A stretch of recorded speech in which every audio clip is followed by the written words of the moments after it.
Sa number 2, Yari karon sa Negros Occidental ang isa ka team sa Comelec Manila para mag-check para sa clustering sa mga presinto para sa barangay kag SK elections.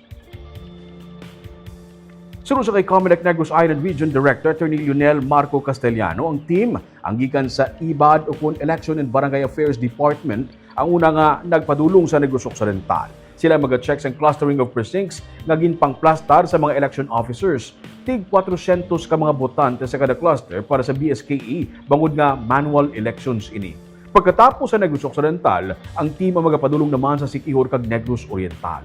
Pagkatapos ini, ginapabot ang project of precincts. Suno kay Castellano, paray naman ang consolidation sang datos para mapatod ang registered voters sa Negros Island Region. Damlag pa, ginsiling sang Comelec nga sila ang nagalaom nga ang Negros Occidental sa gihapon ang malakip sa mga vote-rich provinces. Sa nagligad nga pinili ay, ikaanom ang Negros Occidental sa mga vote-rich provinces. Nandyan yung taga Manila ngayon sa Negros Negro ang yung election of Barangay Affairs, i-maximize kasi yung clustering. So, i-check nila, din yung taga ITD namin, Information Technology Department, para yung data, kukunin na rin.